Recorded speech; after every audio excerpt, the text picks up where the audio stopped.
ಬೆಳಗ್ಗೆ ತಿಂಡಿಗೆ ಓಟ್ಮೀಲ್ ತಿನ್ನೋದಾ ಇಲ್ಲ ಮೊಟ್ಟೆನಾ? ಇದು ಪ್ರತಿದಿನ ನಮ್ಮಲ್ಲಿ ಚಾಲಾ ಮಂದಿಗೆ ಬರುವೊಂದು ಡೌಟ್. ಒಂದು ಕಡೆ ಆರೋಗ್ಯಕರ ಧಾನ್ಯ, ಇನ್ನೂ ಕಡೆ ಪ್ರೋಟೀನ್ ಪವರ್ ಹೌಸ್ ಮೊಟ್ಟೆ.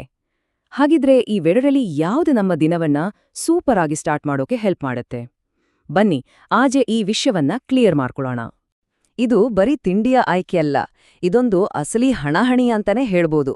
ಒಂದು ಕಡೆ ನಮ್ಮ ಹೃದಯಕ್ಕೆ ಒಳ್ಳೇದು ಅನ್ನೋ ಸಂಪೂರ್ಣ ಧಾನ್ಯ ಓಟ್ಮೀಲ್, ಇನ್ನೊಂದು ಕಡೆ ಮಸಲ್ಸ್ಗೆ ಬೇಕಾದ ಪ್ರೋಟೀನ್ ಆಗರ ಮೊಟ್ಟೆಗಳು. ಈ ಬ್ರೇಕ್ಫಾಸ್ಟ್ ಫೈಟ್ನಲ್ಲಿ ಯಾರ್ ವಿನ್ ಆಗ್ತಾರಾ ನೋಡೋಣ ಬನ್ನಿ. ಸರಿ, ಈ ಫೈಟ್ ಶುರು ಮಾಡೋಕ್ ಮುಂಚೆ ನಮ್ಮ ಎರಡೂ ಕಂಟೆಸ್ಟೆಂಟ್ಗಳ ಸ್ಟ್ರೆಂತ್ ಏನು ಅಂತ ನೋಡೇಬಿಡೋಣ. ಅಂದ್ರೆ ಇವೆರಡರ ಪೌಷ್ಟಿಕಾಂಶದ ಅಂಕಿಅಂಶಗಳನ್ನ ನೇರವಾಗಿ ಹೋಲಿಕೆ ಮಾಡಿ ನೋಡೋಣ. ಓಕೆ, ಈ ನಂಬರ್ಸ್ ನೋಡಿದಕ್ಷಣ ಒಂದು ಕ್ಲಿಯರ್ ಚಿತ್ರ ಸಿಗುತ್ತೆ. ನೋಡಿ, ಪ್ರೋಟೀನ್ ವಿಷಯದಲ್ಲಿ ಮೊಟ್ಟೆ ಡಬಲ್ ಇದೆ, ಅಂದ್ರೆ 12.6 ಗ್ರಾಮ್ಸ್. ಇದು ಮಸಲ್ ಬಿಲ್ಡ್ ಮಾಡೋರ್ಗೆ ತುಂಬಾ ಮುಖ್ಯ. ಆದ್ರೆ ಓಟ್ಸ್ ಕಡೆ ನೋಡಿದ್ರೆ ಫೈಬರ್ ಅಲ್ಲಿ ಅದು ಕಿಂಗ್, ಸುಮಾರು 4 ಗ್ರಾಮ್ ಇದೆ. ಇದು ನಮ್ಮ ಡೈಜೆಷನ್ಗೆ ರೊಂಬ ನಲ್ಲದು. ಮೊಟ್ಟೆಲಿ ಫೈಬರ್ 0. ಇನ್ನೊಂದು ವಿಷಯ, ಓಟ್ ಮೀಲ್ನಲ್ಲಿ ಕೊಲೆಸ್ಟ್ರಾಲ್ ಇಲ್ವೇ ಇಲ್ಲ, ಆದ್ರೆ ಮೊಟ್ಟೆಗಳಲ್ಲಿ ಜಾಸ್ತಿ ಇದೆ. ಇದರ ಬಗ್ಗೆ ನಾವು ಮುಂದೆ ಮಾತಾಡೋಣ. ಈಗ ಬರೋಣ ಅಸಲಿ ಆಟಕ್ಕೆ. ಇದು ಸ್ಪರ್ಧೆಯ ಮೊದಲ ಮತ್ತು ಮುಖ್ಯವಾದ ರೌಂಡ್. Protein versus fibre. ಬೆಳಗಿನ ತಿಂಡಿಯಲ್ಲಿ ಈ ಎರಡು ಪೋಷಕಾಂಶಗಳು ತುಂಬಾ ಇಂಪಾರ್ಟೆಂಟ್. ಪ್ರೋಟೀನ್ ವಿಷಯ ಬಂತು ಅಂದ್ರೆ ಇಲ್ಲಿ ಯಾವುದೇ ಡೌಟೇ ಇಲ್ಲ, ಮೊಟ್ಟೆನೇ ಚಾಂಪಿಯನ್.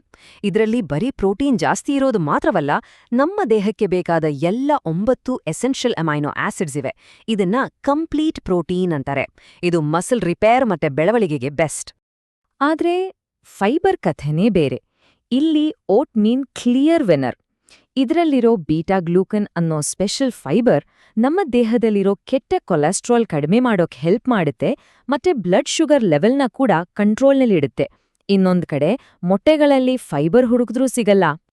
ಈಗ ಬರೋಣ ತೂಕ ಇಳಿಸೋ ವಿಷಯಕ್ಕೆ. ಇವೆರಡರಲ್ಲಿ ಯಾವುದು ತಿಂದ್ರೆ ಜಾಸ್ತಿ ಹೊತ್ತು ಹಸಿವಾಗಲ್ಲ, ಆ ಮೂಲಕ ಅನಾವಶ್ಯಕವಾಗಿ ಬೇರೇನಾದ್ರೂ ತಿನ್ನೋದನ್ನ ತಪ್ಪಿಸಬಹುದು?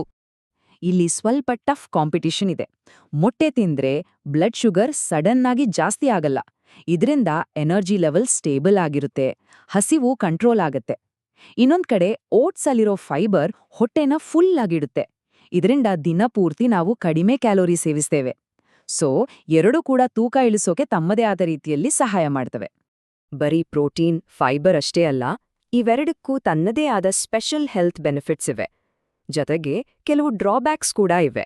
ಅದೇನೆಂದು ಒಂದೊಂದಾಗಿ ನೋಡೋಣ. ಮೊದಲಿಗೆ ಮೊಟ್ಟೆ ಬಗ್ಗೆ ಮಾತಾಡೋಣ.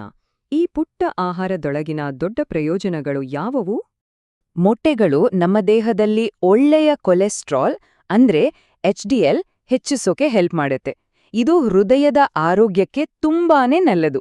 ಜೊತೆಗೆ ಇದರಲ್ಲಿರೋ ಕೋಲಿನ್ ಅನ್ನೋದು ನಮ್ಮ ಬ್ರೈನ್ಗೆ ಒಂದು ಸೂಪರ್ ಫುಡ್ ಮಾದರಿ, ನೆನಪಿನ ಶಕ್ತಿ ಹೆಚ್ಚಿಸುತ್ತೆ. ಅಷ್ಟೇ ಅಲ್ಲ, ಇದರಲ್ಲಿರೋ ಲೂಟೀನ್ ಮತ್ತು ಜಿಯಾಕ್ಸಾಂಥಿನ್ ನಮ್ಮ ಕಣ್ಣುಗಳನ್ನ ಪ್ರೊಟೆಕ್ಟ್ ಮಾಡುತ್ತೆ. ಮೊಟ್ಟೆ ಎಷ್ಟೇ ಪೌಷ್ಟಿಕವಾಗಿದ್ರೂ ಅದು ಎಲ್ಲರಿಗೂ ಸರಿಹೋಗಲ್ಲ. ಕೆಲವು ವಿಷಯಗಳ ಬಗ್ಗೆ ನಾವು ಗಮನ ಇಡ್ಲೇಬೇಕು. ಕೆಲವರಿಗೆ ಮೊಟ್ಟೆ ಅಲರ್ಜಿ ಇರುತ್ತೆ. ಕೊಲೆಸ್ಟ್ರಾಲ್ ಜಾಸ್ತಿ ಇರೋರು ಡಾಕ್ಟರ್ ಹತ್ರ ಕೇಳ್ತಿನ್ನೋದು ಒಳ್ಳೆದು. ಮತ್ತೆ ಇದು ಪ್ರಾಣಿಗಳಿಂದ ಬರೋದ್ರಿಂದ ಸಸ್ಯಾಹಾರಿಗಳಿಗೆ ಆಗಲ್ಲ. ಜೊತೆಗೆ ಕೆಲವೊಮ್ಮೆ ಬೆಲೆ ಮತ್ತು ಲಭ್ಯತೆಯೂ ಒಂದು ಫ್ಯಾಕ್ಟರ್ ಆಗುತ್ತೆ. ಸರಿ, ಈಗ ನಮ್ಮ ಫೋಕಸ್ ಓಟ್ಸ್ ಕಡೆಗೆ. ಈ ಸರಳವಾದ ಧಾನ್ಯದ ತಾಕತ್ತು ಎಷ್ಟಿದೆ ನೋಡೋಣ. ಓಟ್ಸ್ ನಮ್ಮ ಹೊಟ್ಟೆಲಿರೋ ಒಳ್ಳೆ ಬ್ಯಾಕ್ಟೀರಿಯಾಗಳಿಗೆ ಫುಡ್ ಮಾದರಿ. ಇದರಿಂದ ಡೈಜೆಷನ್ ಚೆನ್ನಾಗಿ ಆಗುತ್ತೆ. ಅಷ್ಟೇ ಅಲ್ಲ, ಇದರಲ್ಲಿ ಮ್ಯಾಂಗನೀಸ್, ಜಿಂಕ್, ಕಬ್ಬಿಣದಂತಹ ಇಂಪಾರ್ಟೆಂಟ್ ಮಿನರಲ್ಸ್ ಇದ್ದು ನಮ್ಮ ಇಮ್ಯುನಿಟಿಯನ್ನ ಬೂಸ್ಟ್ ಮಾಡೋಕೆ ಹೆಲ್ಪ್ ಮಾಡುತ್ತೆ. ಓಟ್ಸ್ ಎಷ್ಟೇ ಹೆಲ್ದಿ ಆದ್ರೂ ಇದ್ರಲ್ಲೂ ಕೆಲವು ವಿಷಯಗಳನ್ನ ನಾವು ತಿಳ್ಕೋಬೇಕು. ಫೈಬರ್ ಜಾಸ್ತಿ ಇರೋದ್ರಿಂದ ಕೆಲವರಿಗೆ ಶುರುವಿನಲ್ಲಿ ಗ್ಯಾಸ್ ಪ್ರಾಬ್ಲಮ್ ಆಗಬಹುದು. ಇನ್ನೊಂದು ಮುಖ್ಯ ವಿಷಯ ಅಂದ್ರೆ ಗ್ಲೂಟನ್ ಅಲರ್ಜಿ ಇರೋರು ಗ್ಲೂಟನ್ ಫ್ರೀ ಅಂತ ಬರ್ದಿರೋ ಪ್ಯಾಕೆಟ್ ಮಾತ್ರ ತಗೋಬೇಕು. ಯಾಕಂದ್ರೆ ಕೆಲವೊಮ್ಮೆ ಪ್ರಾಸೆಸಿಂಗ್ ಟೈಮ್ನಲ್ಲಿ ಕ್ರಾಸ್ ಕಂಟ್ಯಾಮಿನೇಷನ್ ಆಗೋ ಚಾನ್ಸ್ ಇರುತ್ತೆ. ಹಾಗೆ ರೆಡಿಮೇಡ್ ಓಟ್ಸ್ ಪ್ಯಾಕೆಟ್ಗಳಲ್ಲಿ ಸಕ್ಕರೆ ಜಾಸ್ತಿ ಇರ್ಬೋದು, ಸೊ ಲೇಬಲ್ ಚೆಕ್ ಮಾಡೋದು ಮುಖ್ಯ. ಸರಿ, ಇಷ್ಟೆಲ್ಲ ಮಾತಾಡಿದ್ಮೇಲೆ ಈಗ ಅಂತಿಮ ತೀರ್ಪು ಕೊಡೋ ಟೈಮ್ ಬಂದಿದೆ. ಆದ್ರೆ ಇಲ್ಲೊಂದು ಟ್ವಿಸ್ಟ್ ಇದೆ. ಈ ಸ್ಪರ್ಧೆಯಲ್ಲಿ ಒಬ್ಬರೇ ವಿನ್ನರ್ ಇಲ್ಲ. ಯಾವುದು ಬೆಸ್ಟ್ ಬ್ರೇಕ್ಫಾಸ್ಟ್ ಅನ್ನೋದು ಸಂಪೂರ್ಣವಾಗಿ ನಮ್ಮ ವೈಯಕ್ತಿಕ ಆರೋಗ್ಯ ಗುರಿಗಳ ಮೇಲೆ ಡಿಪೆಂಡ್ ಆಗುತ್ತೆ. ಸಿಂಪಲ್ ಆಗಿ ಹೇಳೋದಾದ್ರೆ, ಮಸಲ್ ಬಿಲ್ಡ್ ಮಾಡಬೇಕು, ಜಾಸ್ತಿ ಪ್ರೋಟೀನ್ ಬೇಕು ಅಂದ್ರೆ ಮೊಟ್ಟೆ ಬೆಸ್ಟ್. ಹಾರ್ಟ್ ಹೆಲ್ತ್ ಚೆನ್ನಾಗಿರಬೇಕು, ಫೈಬರ್ ಬೇಕು ಅಂದ್ರೆ ಓಟ್ಸ್ ಮೀಲ್ ಬೆಸ್ಟ್. ವರ್ಕೌಟ್ಗೆ ಎನರ್ಜಿ ಬೇಕು ಅಂದ್ರೆ ಓಟ್ಸ್ನ ಕಾರ್ಬ್ಸ್ ಹೆಲ್ಪ್ ಮಾಡುತ್ತೆ, ಆದ್ರೆ ಕಡಿಮೆ ಕ್ಯಾಲರಿ ಬೇಕು ಅಂದ್ರೆ ಮೊಟ್ಟೆ ಸ್ವಲ್ಪ ಉತ್ತಮ ಆಯ್ಕೆ. ಸೊ ಕೊನೆಗೆ ಹೇಳೋದಿಷ್ಟೇ, ಎರಡೂ ತುಂಬಾ ಆರೋಗ್ಯಕರ ಆಯ್ಕೆಗಳು. ಯಾವುದು ಸರಿ ಯಾವುದು ತಪ್ಪು ಅಂತಲ್ಲ, ನಮ್ಮ ಗುರಿಗೆ ಯಾವುದು ಸರಿಹೊಂದುತ್ತೆ ಅನ್ನೋದು ಮುಖ್ಯ. ಈಗ ನಿಮಗೆ ಎಲ್ಲ ವಿಷಯನೂ ಗೊತ್ತಾಗಿದೆ. ಹಾಗಿದ್ರೆ ನಮ್ಮ ಗುರಿಗಳನ್ನ ತಲುಪೋಕೆ ಯಾವ ತಿಂಡಿ ಹೆಚ್ಚು ಪವರ್ ಕೊಡುತ್ತೆ ಅನ್ನೋದನ್ನ ನಾವೇ ನಿರ್ಧಾರ ಮಾಡಬಹುದು ಅಲ್ವಾ? ಲೈಕ್ ಮಾಡಿ, ಸಬ್ಸ್ಕ್ರೈಬ್ ಮಾಡಿ ಮತ್ತು ಶೇರ್ ಮಾಡಿ.